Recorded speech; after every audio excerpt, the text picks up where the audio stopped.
네, 이번엔 여야 각 당의 이번 인사 반응 그리고 각 당 움직임 알아보겠습니다. 박광렬 기자 연결돼 있고요. 먼저 오늘 청와대 인사에 대한 반응부터 전해 주시죠. 네, 더불어민주당은 젊고 개혁적인 청와대의 출발이자 공정하고 소통하는 대통령이라는 취지를 잘 살렸다고 평가했는데요. 윤관석 수석 대변인은 검찰 출신이 아닌 개혁 성향 교수를 민정수석에 임명해 권력기관 개혁을 바라는 국민 의지를, 그리고 최초의 여성 인사수석으로 평등한 나라를 만들겠다는 의지를 나타냈다고 평가했습니다. 앞으로도 권위주의를 벗고 국민과 소통하는 대통령에 대한 국민의 기대를 살려달라고 당부했습니다. 반면 국민의당은 코드 인사라고 비판했는데요. 고현호 대변인은 친문 일색 인사가 될까 우려스럽다면서 통합이나 협치 정신과도 어긋난다고 지적했습니다.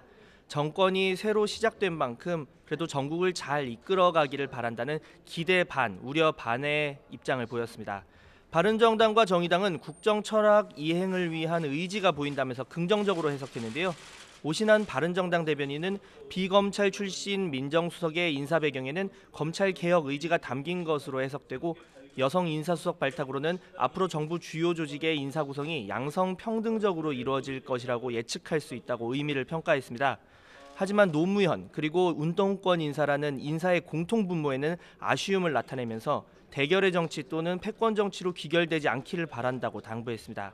정의당 한창민 대변인도 검찰개혁과 성평등 실현을 위한 의지를 보여준 것으로 평가한다면서 정의로운 검찰과 여성의 국정기회 참여 확대 계기가 되기를 기대한다고 밝혔습니다. 자유한국당은 이번 인선에 대해서 아직은 별다른 입장을 내놓지 않고 있습니다. 네.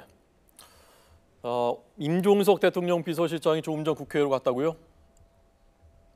네, 그렇습니다. 조금 전 국민의당 주승용 원내대표를 시작으로 야당 지도부와의 만남이 시작됐는데요.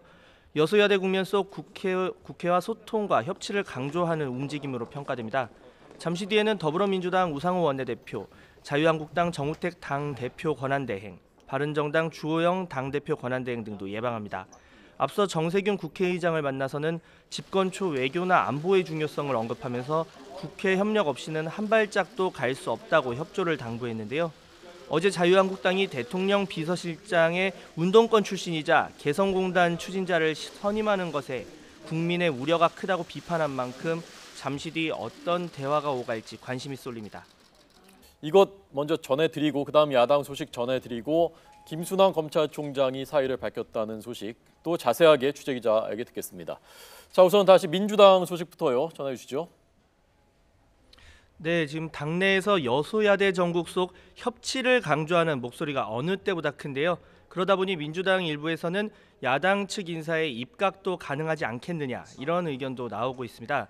박영선 통합정부 추진위원장은 한 인터뷰를 통해서 정의당 심상정 대표가 노동부 장관이 되는 것도 생각해 볼 수 있지 않겠느냐 이렇게 밝혔는데요. 합리적 진보, 개혁적 보수에 해당하는 사람과 함께 일을 하겠다는 문재인 대통령의 후보 시절 발언을 전하기도 했습니다. 네, 오늘 야당들은 어떻게 움직이고 있습니까? 네, TK와 노년층 지지를 바탕으로 2위를 차지한 자유한국당은 어제 선대위 해단식을 열었는데요. 2위를 차지한 것도 기적이다 이런 반응도 있었지만 또 예상보다 득표율이 낮았다 이런 의견도 있었습니다. 선거 책임을 지고 사퇴한 이철우 사무총장 후임으로는 임명진 비대위 체제에서 사무총장을 맡았던 박맹우 의원이 다시 발탁됐는데요. 또 홍준표 대선 후보는 내일 미국으로 잠시 출국합니다. SNS를 통해 자유한국당이 국민적 신뢰를 회복하기 위해 쇄신을 거듭해야 한다면서 향후 당내에서 목소리를 내겠다는 입장을 내비쳤는데요. 지금 바른정당 탈당파의 복당 허용 문제 등 산적한 문제가 많아서 향후 당 주도권을 놓고 내홍 가능성도 배제할 수 없는 상황입니다. 국민의당 분위기도 뒤숭숭한데요. 오늘 오전 회의에서는 회의장 밖까지 고성이 오가기도 했습니다. 3위 낙선과 또 호남 패배의 충격 속에서 박지원 대표를 포함한 지도부 총사퇴 처방을 내놓았습니다. 다음 주에는 차기 원내대표 선출도 앞두고 있는데 유성엽, 김관영 의원 등이 물망에 오르고 있습니다. 또 이후 뽑히는 비상대책위원장이 선거 패배 이후 당의 동요를 맡고 문재인 정부의 협치 요구, 또 민주당이나 바른정당과의 통합론 등에 본격 대응할 전망입니다. 안철수 전 대표는 점심에 선대위원장들과 만난 데 이어 저녁에는 당 의원 전체와 만찬을 하면서 당 분위기를 추스르는 시도를 이어갑니다. 바른정당은 오는 15일 소속 의원과 당협위원장이 모두 참여하는 워크숍을 통해 향후 행보를 논의하는데요.